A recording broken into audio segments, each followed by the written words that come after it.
그러니까 영지주의자들은 그노스의 지식으로 하나님을 알면서 자신들은 다 알고 있다. 하나님의 비밀을 알고 있다라고 말을 했다라는 것입니다. 그러니까 사도 바울이 너희들은 그게 비밀이라고 알고 있느냐? 그게 비밀 아니야. 이 비밀이라고 하는 것이 보통 이 사교, 신비주의를 온전하게 내세우는 그러한 이단, 이 사교에서 비밀이라고 하는 얘기를 많이 썼었는데, 그런데 사도 바울은 그 똑같은 단어를 쓰면서 비밀은 그게 비밀이 아니라 성경에서 말씀하고 있는 비밀은 때가 되어서 하나님께서 명확하게 공개해 주신 하나님의 계획을 말해. 이건 알 수 없는 신비주의가 아니야 라고 하는 그런 말을 하고 있는 것입니다. 그런데 그것이 그리스도 안에 집약되어 있다. 그리스도 안에 집약되어 있어서 예수 그리스도께서 그 인격 안에서 얼마나 사람을 사랑하시는지, 인류를 얼마나 사랑하시는지, 하나님께서 빚어주신 사람을 얼마나 사랑하시는지, 그리고 어떻게 하면은 하나님과 우리가 각각의 한 사람 한 사람 각 개인이 하나님과 하나가 될 수 있는지, 그 비밀이 그리스도 안에 다 숨겨져 있다. 그래서 비밀이라고 하는 것이다. 근데 너희들은 영지주의자들, 그래서 영지주의자들의 그 이산 사설에 골로새 교회 성도들이 막 흔들리고 있었다는 것입니다. 너희들은 그들이 전하는 그 지식을 진짜 하나님의 말씀을 알고 착각하고 있다. 그건 잘못 알고 있는 것이다. 라고 하면서 하나님을 아는 것이 무엇인지 구체적으로 알려주고 있습니다. 구체적으로 알려주고 있는데 이 말씀이 결국 우리가 그동안에 살폈던 생각과 감정과 의지, 우리는 하나님의 말씀으로 새로워지지 않으면 항상 라 상태에 빠져 있다고 했습니다. 그 라 상태가 무엇이에요? 자기중심적인 그 마음. 항상 우리는 환경에 대해서 자기중심적으로 사고를 합니다. 그래서 특별한 기적과 같은 일들이 일어났다 하더라도 그런 그 부분에 대해 있어서도 이것이 어떤 일이지? 이거 하나님의 시각으로 보는 것이 아니라 아주 그냥 쭉은 자기 마음으로 해석을 하려고 한다는 거죠. 그것이 우리가 가지고 있는 한계라고 했습니다. 이 라라고 하는 자기 중심성, 생각과 감정과 의지가 그래서 이 톱으로 바뀌어야 된다. 이 톱으로 바뀌어야 되는데 그 바뀌기 위해서 우리가 항상 유념하고 있어야 되는 것이 진리를 늘 가까이 해야 되는 것입니다. 그래서 성경을 늘 가까이 해야 된다라는 거죠. 이 톱이라고 하는 것은 하나님의 선하신 목적입니다. 하나님의 목적을 담고 있는 설계도입니다. 그러니까 하나님께서 인간을 빚어주신 인간이 어떻게 살기를 원하시죠. 그랬을 때 하나님의 그 목적 그대로 살아가는 삶을 토부의 삶이다 라고 말할 수가 있습니다. 하나님이 보시기에 좋은 상태. 그런데 우리가 하나님이 보시기에 좋은 상태가 아니죠. 우리는 오늘도 내 환경 속에서 벌어진 그 일들 때문에 일희일비할 수가 있습니다. 아니 다윗과 같은 사람도 압살롬 반역으로 인해서 피난길에 올랐을 때 그때 시바라고 하는 사람이 거짓말을 합니다. 무비보셋의 그 관리자였어요. 시바는 무비보셋의 모든 재산, 그러니까 사울의 재산을 요나단의 아들인 솔롬발이 무비보셋에게 다윗이 전부 그 재산을 다 줍니다. 그리고 시바라고 하는 사람한테 네가 무비보셋의 재산을 전부 관리하라 라고 이렇게 명을 내리죠. 그런데 이 시바가 거짓말을 합니다. 모함을 합니다. 피난길에 오를 때 그때 무비보셋은 두 다리를 절기 때문에 빨리빨리 따라가지를 못합니다. 그러니까 그 시종인 이 시바가 역할을 해줘야 되는데 무비보셋을 내버려 두고 쫓아가 가지고 무비보셋을 험담했다라는 거죠. 모함했다라는 거죠. 그렇게 모함을 하고 이제 이 다윗이 이 시바 먹을 걸 바리바리 싸들고 또 이제 그 나귀도 안장을 쥐어가지고 자기 그 왕족한테 이제 왕자님들과 타고 가게 그렇게 하라고 그렇게 했을 때 너의 그 주인인 무비보셋은 어디 가느냐라고 물어보니까 이제 드디어 사울의 나라가 내 나라가 되었다 라고 하면서 얼마나 좋아하는지 모릅니다. 거짓말을 합니다. 그러니까 화가 난 이 다윗이 그러면 그 재산 전부 네가 다 가져라.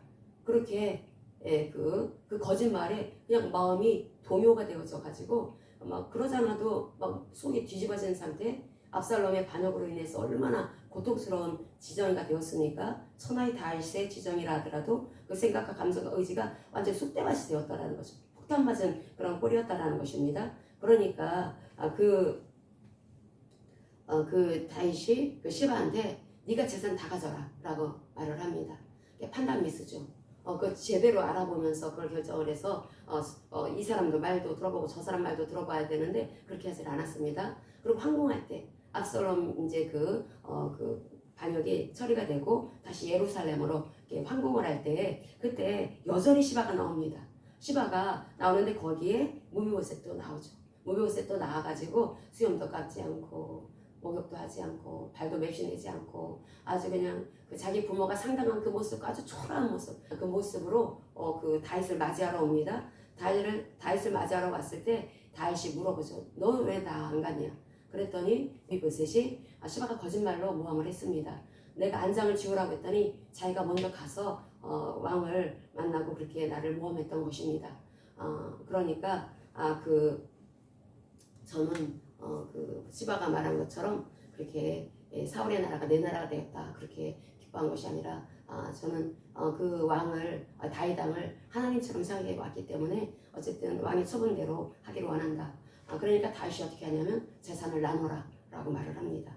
그리고 재산은 원래 무비보셋에게 준 것이니까 무비보셋이 전부 그냥 하도록, 왜냐면 거짓말로 시바가 자기 무비보셋의 재산을 다 차지한 것이니까 돌려줘야 되는데 다윗이 이렇게 안 했다라는 거죠. 그래서 무비보셋이 시바가 그 재산을 절반을 나누게 됩니다. 그러니까 무비보셋이 아예 다 줘버리세요.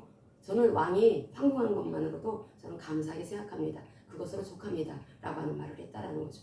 그래서 이 무비보셋의 이 지정의와 다윗의 지정의가 대비가 됩니다. 무비보셋은 비록 절름발이고 참으로 그 당시에 두 다리를 쓰지 못하는 그런 불구자들은 할 수 있는 일이 아무것도 없었습니다. 그런 그 사람이 비록 그렇게 모함으로 자기 재산을 다 잃어버렸어도, 그리고 또 모함한 거 거짓말로 시바가 말한 것이 이제 그 오해가 풀려져서 다윗은 또 거기서 판단을 미스하죠. 절반을 나눠라라고 했을 때에도 그 무비보셋은 뭐라고 말하냐면은 시바를 다 가지라고 하라고, 시바한테 다 주세요. 저는 왕이 돌아온 것으로 족합니다. 라고 하는 말을 합니다. 그렇게 무비보셋이 그 말을 했을 때 그 지정의 거기에서 다윗의 지정의와 무비보셋의 지정의가 다르다라는 것입니다. 다윗은 그 황궁하면서 예루살렘으로 돌아가는 중에 있다 하더라도 그 마음은 괴로웠습니다. 자기 아들이 죽었고 압살롬이 죽었죠. 그렇게 살려달라고 하는데 요압이 죽입니다. 그렇게 죽었고, 그리고 또 이 황궁하는 이 상황 속에서도 참 괴로운 일들이 한두 개가 아니었다라는 것입니다. 그러다 보니까 판단을 제대로 못했다라는 거죠. 그게 판단력이 미스가 왜 나타나냐면 선화의 다윗이라 할지라도 이 생각과 감정과 의지가 토부 상태가 아닐 때 그렇게 된다라는 것입니다.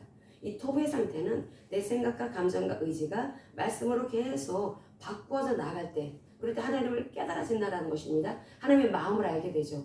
하나님께서 이렇게 나를 쓰시기 위해서 이렇게 이런 일을 하셨구나.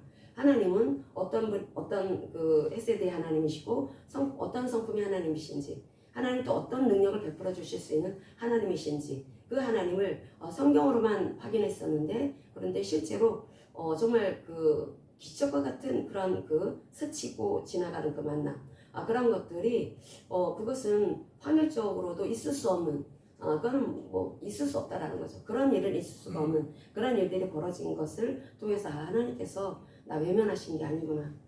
지난번에 제가 사실은 1월 달에 목회를 내려놓으려고 했었거든요. 그래서 제가 하나님 저 은퇴하겠습니다.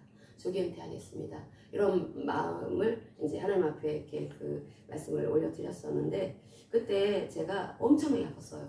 막 완전히 도끼로 이 등짝을 막 도끼로 찍은 것처럼, 제가 태어나서 아파봐도 그렇게 아파본 적 없었고, 아기 낳는 사람들이 아프다는 게 이렇게 아픈 건가? 근데 그거보다 더 아플 것 같은데, 나는 너무너무 아파가지고 사람들이 너무 아프면 죽기를 원한다더니 그래서 사람들이 통증이 심하면 죽기를 원한다는 게 이래서 그런가 보다. 제가 굉장히 아파가지고 저는 이제 병원을 싫어하는데 어쩔 수 없이 병원을 갔습니다. 한의원도 가보고 낫지를 않아가지고 또 정형외과도 가봤는데, 정형외과에서도 저는 주사를 좀 맞게 해줬기를 정말 원했습니다. 주사 맞으면 거기에 진통제가 거기 들어있지 않을까 싶어가지고 주사 맞기를 원했는데 의사는 물리치료만 받으라는 거예요. 그리고 뭐 거기에 대한 증세에 대해서도 말도 없이, 워낙 사람들이 많이 모였지만은 제가 이제 그냥 물리치료만 받고 가라고 해서 이게 뭐예요? 어떤 증세가, 이런 증세가 어떤 병에 병 때문에 그런 것입니까? 물어봤더니 오십견이에요 라고 이렇게 말을 하고 말더라고요. 그런데 저는 뭐 오십견을 뭐 크게 알아본 적은 없지만 너무너무 아파가지고 오십견이 어떻게 등짝이 오십견이 아플 수가 있을까? 어깨도 아닌 등짝이 갈비 쪽 그 덩어리 뒤쪽이 어떻게 이렇게 막 도끼로 막 두드려 팬 것처럼 도끼로 찍은 것처럼 이렇게 아플까? 그러다가 이제 그리고 나서 이제 토요일이 되었으니 토요일이고 그랬는데 얼핏 딱 스치는 것이 내가 하나님께 목회를 그냥 내려놓겠다라고 하는 이 마음 먹은 게 하나님 앞에 큰 죄였구나. 제가 막 싹싹 빌었습니다. 하나님, 제가 정말 잘못했습니다. 하나님께서 세워주신 것이고 이 교회가 집에서 한 것도 제가 별로 이렇게 마음이 없었기 때문에 집에서 시작한 것입니다. 근데 지방에서 인정을 해주신 거예요. 그래서 지방에서 또 지하교회를 얻어주셨고 또 이런 모든 것도 이 과정 속에 이런 것들이 사실 하나님의 역사인데 저는 이제 어떤 분명하게 두드러지는 게 없으니까 그래서 이제 뭐 언제날도 뭐 그러잖아도 가까워지고 있는데 그냥 조기에 떼버리지 뭐 이런 마음이 들어가지고 그런 생각을 했는데 그런데 이게 잘못된 거구나 해서 싹싹 빌었습니다. 하나님께 회개를 했습니다. 그랬더니 갑자기 하늘에서 저를 완전 이렇게 조여들듯이 가위 들린 것처럼 근데 가위 들을 때는 막 소리도 못 지르고 무섭고 그러잖아요. 근데 하나님께서 저를 잡으실 게 그게 완전히 이게 옥죄어 들어오실 때에는 느낌은 이게 가위 들리는 것 같았었는데 뭐 그것이 가위 들리는 것이 어떤 무서운 그런 게 아니라 감미로움이었습니다. 감미로운 어떤 달콤함 그런 것을 저를 완전히 이렇게 감싸 안으시더니 그러면서 마치 저는 첼로의 껍데기 속에는 첼로처럼 아기처럼 그렇게 있고 하나님께서 저를 이렇게 첼로의 깍처럼 저를 이렇게 감싸 안아주시는 그런 은혜를 체험하고 그 다음부터는 통증이 싹 가라앉았습니다. 그래서 저는 이게 목회도 내려놓는 것조차도 하나님의 인도를 받아야 되는구나. 이건 내 마음대로 하는 게 아니구나.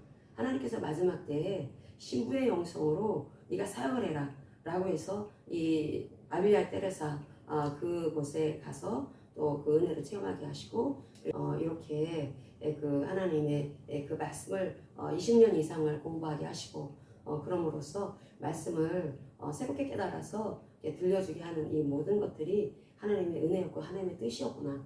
이게 이제 그 에피고노시스의 그 지식으로 하나님을 깨달아가는 것을 내 개인적인 삶 속에서 체험하는 것입니다. 에피그노시스는 철저히 자기 개인적인 체험입니다. 그러니까 하나님의 말씀이 이제 내 상황을 해석하는 거죠. 이 지적으로 생각으로 그래서 하나님이 나를 쓰시겠구나. 그러면은 우리 주님이 곧 오시는데 이 신부의 영성으로 사람들을 어떤 그노시스의 지식으로 하나님이 어떠하심을 들려주시는 것이 아니라 하나님을 체험하게 해야 된다라는 거죠. 그러는 참에 우리 예은이가 보내준 영상을 봤는데 근데 그 영상에서도 그 여자분이 그런 얘기를 하더라고요. 마지막 때 결국 이겨낼 수 있는 영성은 하나님 사랑이다. 결국 하나님을 사랑하는 사람만이 이 마지막 이 대환란을 이겨낼 수가 있다. 근데 어찌 이것이 잘 이렇게 연결되면서 하나님이 신부의 영성을 갖게 이렇게 지금까지 길러주신 것이 이렇게 다 이렇게 그 하나하나 그 어떤 조각이 맞춰지는 것처럼 그렇게 맞춰지면서 하나님의 은혜가 깊이 깨달아졌습니다. 근데 여기에 우리가 이걸 한 절을 보지만 사실은 이 한 절 속에는 굉장히 깊은 메시지가 담겨져 있습니다. 그 하나님께서 우리를 숨을 확 불어넣어 주셔가지고 하나님의 호흡을 담은 자들 그것은 하나님이 인류 그 태초의 사람을 빚어주실 때 흙으로 빚어주신 그 사람의 이 코에다가 하나님의 숨을 불어 넣어 주심으로써 하나님의 생명을 가진 자가 되게 하셨습니다. 그랬을 때 그 의미는 결국은 우리는 하나님의 호흡이 끊어지면 죽는다. 우리 인간이라고 하는 존재는 우리가 피조물을 하나님께서 우리를 빚어주셨다라고 하는 것은 단지 우리를 단순하게 하나님의 손으로 빚어진 피조물이다라고 하는 것으로 그치는 것이 아니라 하나님의 모든 것을 공유할 수가 있는 신부로 우리를 빚어주셨다라는 것입니다. 그러니까 하나님의 호흡이 쑥 들어갔다라고 하는 것은 이제 하나님과 한 몸 되어 살아간다라는 거죠. 하나님과 한 몸 되어 살아가는 사람들은 이제 하나님이 나랑 내 안에 하나님이 내 안에 마치 아가서의 솔로몬 왕과 술라미 여인의 서로를 향한 사랑으로 하나 되어지기를 원했던 것처럼 그렇게 우리가 하나님과 그런 관계를 가져야 된다는 것입니다. 그래서 하나님은 우리에게 하나님께로부터 공급되어지는 그 은혜를 받지 않으면 결국 핍절해진다라는 거죠. 창세기 3장에 들어온 이 죄로 인해서 하나님이 떠나셨습니다. 하나님이 떠나신 사람은 이제 핍절한 상태, 자기 중심의 삶을 살아갈 수밖에 없고 자기가 열심히 그렇게 자기의 인생에 공급을 하기 위해서 물질이든 어떤 사람들과의 관계 속에서 좀 더 나은 관계든 어떤 여러 가지 그런 그 계속해서 공급하기 위해서 자기가 애쓴다 하더라도 하나님이 함께 하시지 않게 되면은 결국 핍절한 상태가 된다라는 것입니다. 핍절한 상태가 되었을 때 그 생각과 감정과 의지가 항상 라 상태에 있게 된다라는 거죠. 그럼 거기에 그 마음 안에 어떤 그 푸근함이 없습니다. 하나님이 베풀어 주시는 그 은혜가 거기에서 채워지지 않는다라는 거죠. 그러면 더 사람들은 환경에 그대로 그 지정이가 반응할 수밖에 없습니다. 예전에 과거에 초창기 사역 때 제가 그렇게 반응했던 것처럼 내 인생은 왜 이럴까? 내 인생은 이렇게 되는 게 없을까? 이렇게 생각하고 또 사역도 너무나 힘이 드니까 그런 그 일들이 저의 그 라 상태에 있는 이 생각이 계속해서 악한마귀를 향해서 열어놨다는 것입니다. 그렇게 되다 보니까 제 마음은 더 핍절하고 그것을 기도로 바꾸려고 하다 보니까 기도는 정말 열심히 했습니다. 보통 하루에 3시간 이상을 기도해야 된다고 하고 때로는 뭐 5시간 이상 기도해야 된다고 기도를 많이 하시는 그런 그 목사님들이 그런 말씀을 하시길래 저는 또 그대로 또 따라서 흉내는 잘내기 때문에 그래서 그렇게 기도를 했는데 기도를 하다 보면은 목구멍만 아프고 기도를 하다 보면 이제 방언으로 주도 기도를 해야 된다고 하니까 방언으로 기도하면은 목구멍만 아프고 마음에 별로 감흥은 없고 그런 상태가 참 많았습니다. 그런 일이 참으로 많았다라는 거죠. 그러다가 하나님의 진리의 말씀을 깨닫고 나서 이제 오랜 시간에 그 언어 연구를 통해서 하나님의 그 말씀이 깨달아지면서 그곳에 하나의 어떤 그 패턴이 있는 것을 발견을 했습니다. 패턴이 있는 걸 발견하고 그게 제가 이제 알게 된 것이 이 라라고 하는 것과 토브라는 것이었습니다. 저는 이제 원어 주석으로 공부를 하다 보니까 거기에 대해서 기가 막힌 공통점을 발견했다라는 거죠. 인간이 왜 이렇게 힘이 들까? 인간은 왜 이렇게 그 삶 속에서 이렇게 열심히 기도를 하고 이렇게 신앙을 가지고 그렇게 했다 하더라도 왜 그 제대로 된 모양새가 나오지 않을까? 유학 같은 경우에 그렇게 열심으로 우리가 볼 때는 탁월한 그런 신앙을 가진 것처럼 보이는데 그 사람의 지정에는 왜 그렇게 차갑기만 할까? 왜 그 사람의 지정에는 왜 그렇게 그 냉정해서 왕이 내린 그 명령 내 아들 압살롬을 절대 죽이지 말라라고 하는 그 명령을 다른 사람들 하찮아 보이는 그 부하들 그런 사람들은 그 명을 다윗 왕의 명을 지키는데 그 요압은 그 명을 아주 완전히 무시해버리고 가서 압살롬을 죽여버렸을까? 이러한 그 것들, 이러한 것이 결국 그 지정의 문제라는 것입니다. 다윗과 요압의 차이가 무엇이었을까?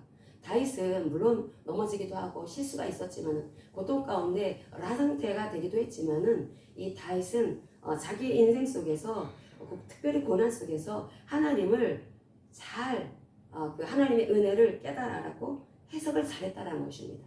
고난을 통해서 우리가 하나님이 어떤 분인지 그 해석을 잘할 수 있는 기회가 오는 거죠. 에피게노시스의 삶이라고 하는 것은 우리 하나님께서 고난을 통해서 그 은혜, 하나님이 어떤 분인지 알 수 있도록 그 은혜를 주신다는 것입니다. 다윗은 그러한 엄청나게 어려웠던 그러한 그 힘든 시간을 통해서 자기의 삶을 하나님의 말씀으로 잘 해석을 했습니다. 그러니까 자기 머릿속에 이 지적인 영역에 이 생각에 그 환경을 자기 신세 한탄하는 라의 지식으로 바꾸지 않았다라는 거죠. 에피그노시스가 라 상태에 있으면은 신세 한탄합니다. 내 인생 왜 그래?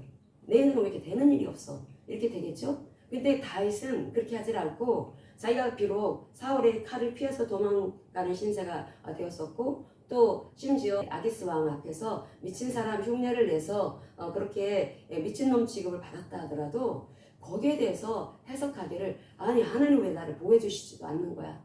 그런 생각을 한 것이 아니라 하나님의 은혜를 생각했다는 것입니다. 그러니까 해석을 어떻게 하느냐. 이게 에피그노시스적인 삶으로 이 토브가 하나님의 진리의 말씀이 내 삶 속에서 그대로 이 토브적인 지정이가 되는 데 있어서 굉장히 중요한 역할을 하는 것이 해석이라는 것입니다. 해석. 그래서 내가 이 환경을 어떻게 해석할 것인가. 그러니까 우리 주어지는 환경, 이 사역의 환경, 이것을 내가 어떻게 해석할 것인가. 결국 하나님의 역사하실 수 있는 이러한 에피그노시스가 결국은 내가 이제 토부의 환경을 바꿀 때 하나님의 놀라운 역사가 흘러가게 되는 것인데, 근데 그것이 원하는 삶이죠. 하나님의 놀라운 역사. 사실 이번에 그러한 것들이 펼쳐지기를 정말 원했습니다.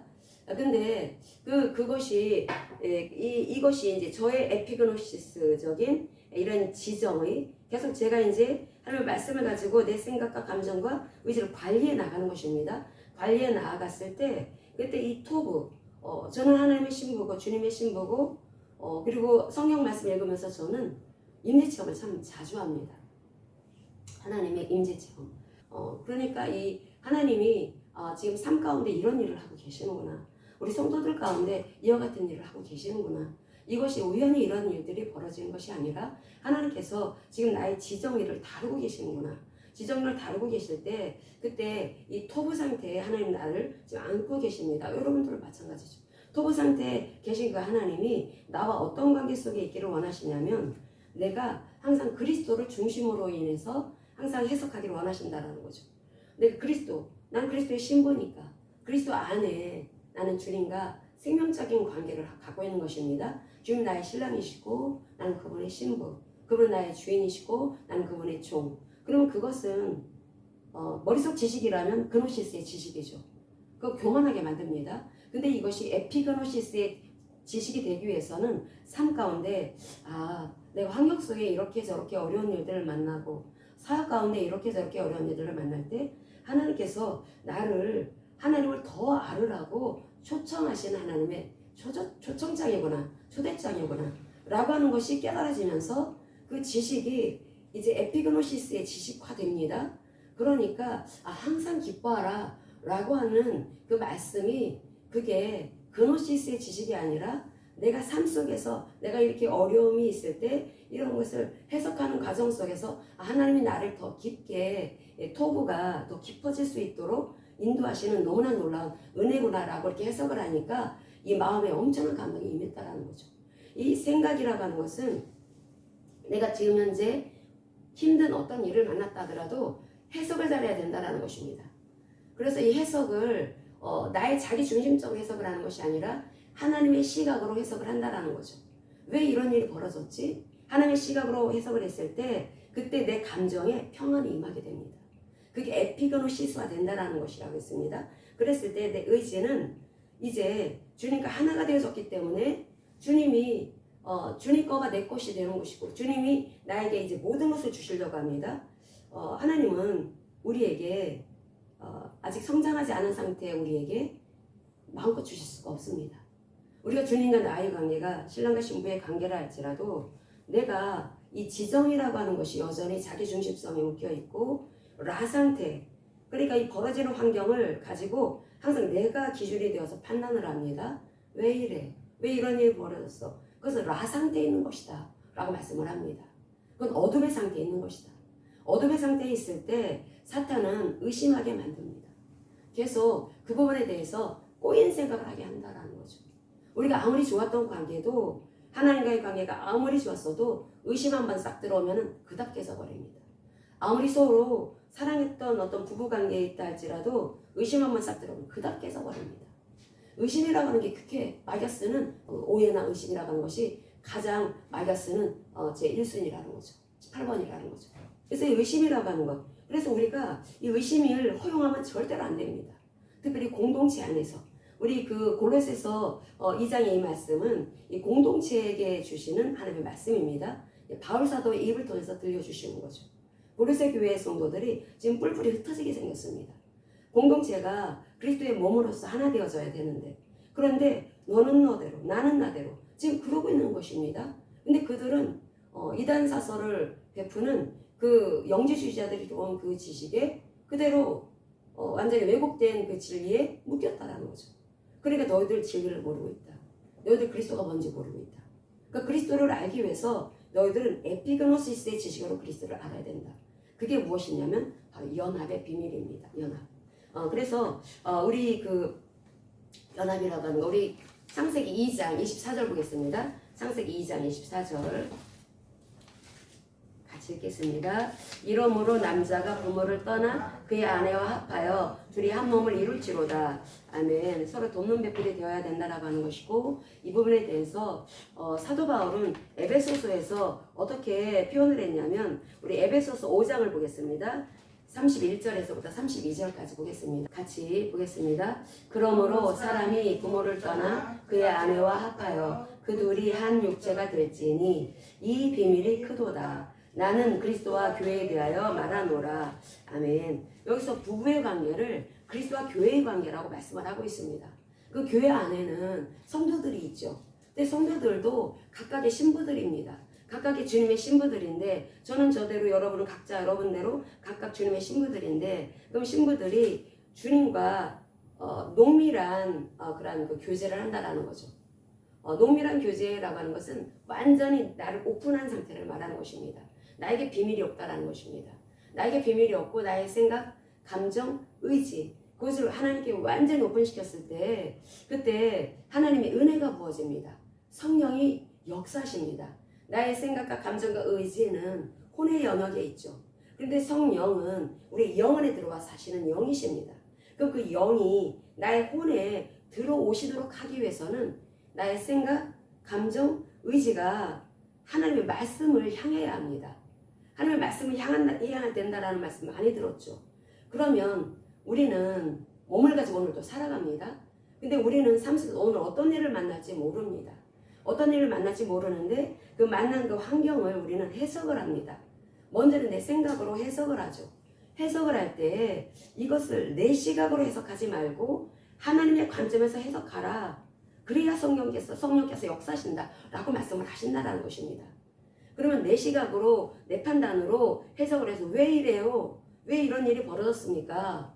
이렇게 하는 것이 아니라, 남들과 비교하면서 그러는 것이 아니라 하나님의 뜻이 있으시겠지, 이렇게 하면서 그렇게 하나님을 높이고 하나님을 기뻐하고, 하나님을 기뻐하는 것이니, 그럴 때 실제 성령이 내 혼에 유입되어지시면서 마치 기름처럼 쫙 들어오시면서 내가 그렇게 해석을 한 것입니다. 생각을 했을 때, 해석을 했을 때 내 감정에 기가 막히게 하나님이 운행하시는 그 은혜, 평안의 은혜를 체험할 수 있게 됩니다.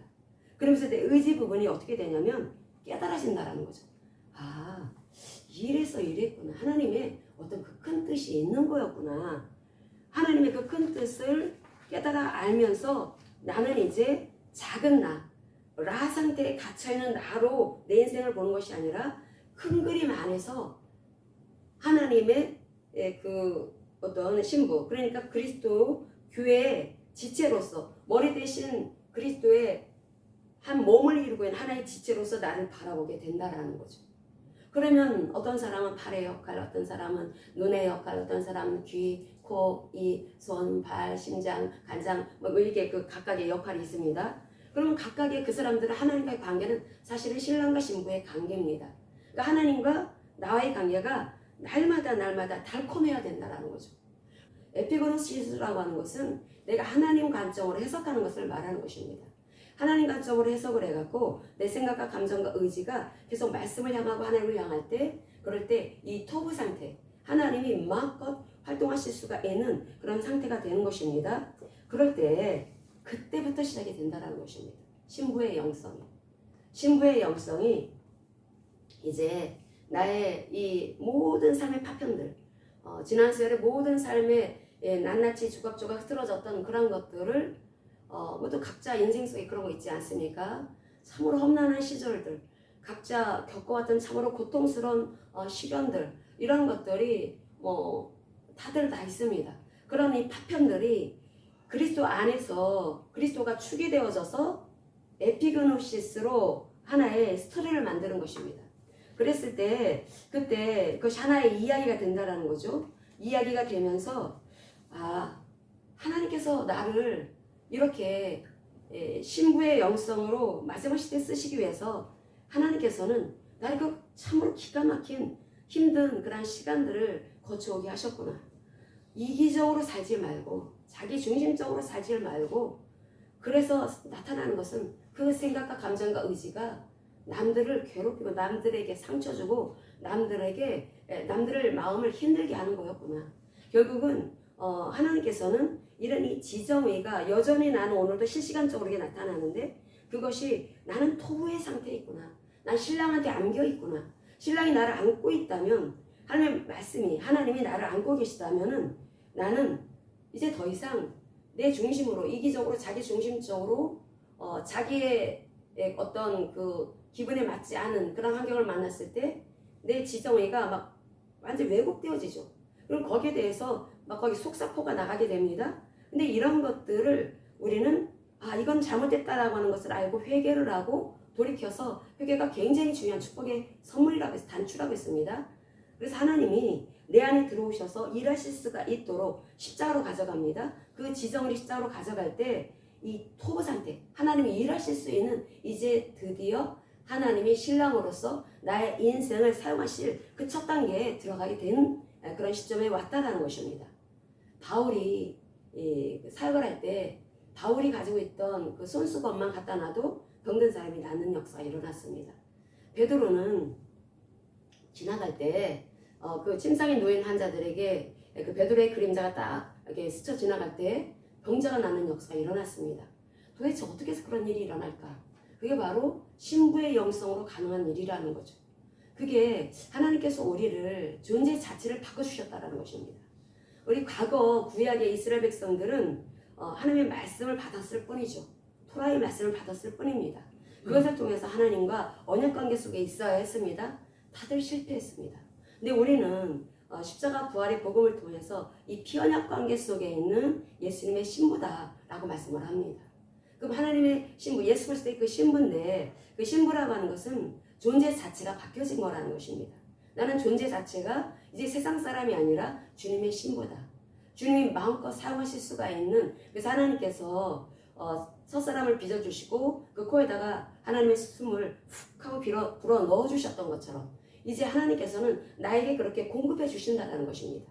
나와 주님은 하나니까 하나고, 또 우리는 그리스도를 머리로 삼은 각각의 지체들입니다. 그럼 우리는 각각의 신부들로서 또 각각의 위치가 있습니다. 목사는 목사대로, 권사는 권사대로, 장로는 장로대로, 집사는 집사대로, 이렇게 역할이 있습니다. 그 위치에서 이제 우리가 하나 되어진 영성으로 나가야 된다는 것입니다. 이게 서로를 사랑하는 거라는 거죠. 이 사랑하라고 하는 것은 머리 대신 주님께 말하자면 정렬되는 것을 말하는 것입니다. 질서롭게 정렬되는 것. 우리 가정에서도 부부가 서로 하나 되어져서 분명히 에베소서에서도 말씀하고 있는 것이 남편을 높여라. 질서 때문에 그러는 것입니다. 교회에서도 목사가 있고 또 이제 거기 장로, 권사, 집사가 쭉 있죠. 그럼 왜 그렇게 짚은 자를 세워주셨을까? 질서 있게 질서에 순복하라는 것입니다. 그게 굉장히 중요한 하나님이 역사하실 수 있는 터가 된다라는 것이죠. 그래서 우리가 이것을 이해해야 된다라는 것입니다. 그래서 우리를 하나님께서는 이제 신부로서 사용하시기 위해서 우리를 불러주셨는데, 그래서 우리가 이제 신부의 영성으로 우리는 내 안에 오신 주님이 드러나게 하는, 나는 그냥 도구에 지나지 않는 것입니다. 그래서 마치 바울의 손수건에 놀라운 역사, 어떤 특별한 어떤 힘이 있어서 사람이 낫는 것이 아니고, 또 베드로의 그림자 어떤 특별한 어떤 능력이 있어서 사람이 낫는 것이 아니라, 바울과 베드로에게 그와 같이 놀라운 역사가 일어나게 됐던 그 비결은 그들의 존재 자체가 신부의 영성, 주님의 신부로 바뀌었기 때문에 그런 일들이 일어났다라는 것입니다. 결국 그렇게 존재 자체가 바뀌면 하나님이 일하신다라는 거죠. 그래서 내가 완전히 바뀌었다면은 나는 비록 부족하고 모자라도 내가 주님께 계속 마음을 맞추면 나를 통해서 일하신다라는 것입니다. 내가 가는 곳이 하나님이 역사하시는 터가 될 수 있도록 일하신다라는 거죠. 그래서 이기적인 세상에서 그 이기적인 세상의 이 한복판, 이기적인 세상은 라 상태, 라의 환경 속에 있는 사람들이 가득한 곳입니다. 그곳에서 우리는 내 지정의를 계속해서 바꿔나가야 합니다. 생각과 감정과 의지를 계속 끊임없이 다시 또 새롭게 정렬하고 우리는 다윗처럼 탈 것 같은 사람도 그렇게 그 정렬이 흐트러져 가지고 잘못된 판단을 해서 모브베셋에게 준 그 재산을 시바에게 처음에는 다 주었다가 나중에는 그 오해가 풀리고 나서도 반으로 나눈 그런 잘못된 결정을 한 것, 이런 것들이 계속해서 우리가 정렬해 나가야 된다는 거죠. 정렬하지 않으면 그와 같이 다윗처럼 잘못된 미스를 한 것처럼 우리도 그렇게 될 수 있다는 것입니다. 그렇게 자꾸 재구조하는 것, 이것을 에피그노시스의 삶이다. 이게 바로 신부의 영성을 가진 자의 태도다라고 말씀을 합니다. 그래서 우리는 다 신부들이고 신부들이 모인 공동체입니다. 신부들이 모인 이 공동체가 이제 우리는 공유하는 게 있는데, 저는 저대로 여러분 각자 여러분대로 주님과 이거 꿀사랑, 그 꿀사랑이 뭔지를 이제 알아가는 과정 속에 있어야 된다는 거죠. 하나님의 그 사랑을 우리가 어떻게 살 수가 있을까요? 다른 것이 아니라 하나님이 내 인생에 베풀어 주신 고난일지라도 그것을 하나님이 나를 쓰시기 위한 하나님의 뜻이었구나라고 하는 것을 그렇게 해석을 할 때, 그때 하나님의 은혜가 흐른다고 했습니다. 생각에서 감정으로 흘러나오고 내 의지가 이제 자연적으로 자동적으로 하나님의 말씀에 순종하는 신부의 영성을 갖게 된다라는 거죠. 그렇게 하게 될 때 우리의 언행 심사는 하나님의 그리스도의 모습을 드러내는 언행 심사가 되는 것입니다. 그러니까 우리가 예수 닮은 삶을 살아가야 된다라고 하는 말씀을 참 많이 듣죠, 교회에서. 근데 그 예수 닮은 삶을 살아가는 것은 내가 변화되어지지 않은 이 지정을 가지고 아무리 구어처럼 맺힌 자더라도 환경이 어려우면 못합니다. 우리는 이 에피그노시스화 된 이 라 상태의 그 지정에는 나에게 수생이지라고 어렵게 하는 그런 환경을 만났을 때에는 나는 거기에 아주 자연스럽게 반응하는 그런 라 상태의 사람이었기 때문에 그것은 마귀한테 문을 열어주는 거라고 했습니다. 마귀한테 이 문을 열어주는 것인데, 근데 그것을 닫는 비결은 회개하는 것이고, 회개하고 그래서 이제 하나님께 계속 해석을 잘하고, 그래서 뭐 지가 굉장히 중요합니다. 생각, 이 생각, 감정, 의지, 지정의 이 생각을 해석을 하나님 관점에서 해석을 했을 때, 그럴 때 나의 이 감정이, 나의 의지가 저렇게 변화지어 외칠 때 나의 언행 심사는 아무리 힘들고 어렵고 누가 꾸정물을 나한테 던졌다 하더라도 웃을 수가 있다는 거죠. 이게 위선이 아니라는 것입니다. 위선이 아니고 저절로 자연적으로 그렇게 된다. 왜냐하면 존재가 바뀌었기 때문에. 하나님께서 그래서 우리에게 존재가 바뀌어야 된다라고 말씀을 합니다. 오늘 한국교회 존재 바뀌지 않고 그냥 구호처럼 그렇게 그 앵무새가 되풀이하는 것처럼 하는 경우 참 많이 볼 수가 있죠. 그런 경우는 겉으로는 그렇게 웃을지는 몰라도 속으로는 참 힘들고 어려우니까 이중적인 바리새인과 같은 모습을 볼 수밖에 없다는 것입니다. 근데 하나님은 그게 아니라 네가 존재가 바뀌어라. 존재가 바뀌면 속도, 겉도 똑같은 모습이 된다. 속도 항상 하나님 때문에 기쁘고 겉도 항상 하나님 때문에 기쁜 그런 에피그노시스적인 그런 모습을 나타나게 되는데, 그것은 하나님에 대한 확실한 이해가 있을 때 가능하다. 그래서 이 말씀이 바로 골로새서 2장 2절의 말씀인데, 이 말씀 오늘 말씀 마치도록 하겠습니다. 골로새서 2장 2절 여기서 언급된 것이 여기에 연합되어 이게 이제 구체적으로 말씀으로 연합되어지는 걸 말합니다. 보통 아까 우리가 읽은 창세기 2장 24절의 연합은 따바크라고 하는 그러한 히브리어를 쓰고 있는데, 여기에 이 연합하여 이 헬라어는 신비바조라는 헬라어입니다. 그것은 빔이라고 이렇게 번역을 합니다. 그러니까 이것은 그 구체적으로 생각, 감정, 의지로 구체적으로 하는 그러한 그 연합을 말하는 것입니다. 그래서 이 골로새서 2장 2절의 이 말씀은 결국 내 생각과 감정과 의지가 그 완전히 연합되어졌다라고 하는 의미를 담고 있다라는 거죠. 그래서 이 신비바조라고 하는 연합하다라고 하는 것은 히브리어로 빔을 말하는 것이고, 그것은 마치 그 신랑과 신부가 계속해서 서로 사랑할 때 보조를 맞춰 나가는 것처럼 그 사람의 생각과 감정과 의지가 그리스도의 마음과 계속해서 하나 되어져서 분리되어지지 않은 상태, 이렇게 되어가는 그러한 삶을 연합했다라고 말을 하는데, 우리에게 그런 연합된 삶을 살아갈 때 하나님의 비밀인 그리스도를 깨닫게 될 것이다. 에피그노시스로 깨닫게 될 것이다. 그래서 너희들에게 그 신부의 영성의 그 은총이 너희들 인생 속에서 흐를 것이다 라고 하는 말씀을 골로새서 2장 2절을 통해서 우리에게 주고 계십니다. 함께 기도하는 마음으로 읽고 마치겠습니다. 이는 그들로 마음의 유한을 받고 사랑 안에서 연합하여 확실한 이해의 모든 풍성함과 하나님의 비밀인 그리스도를 깨닫게 하려 함이니. 아멘.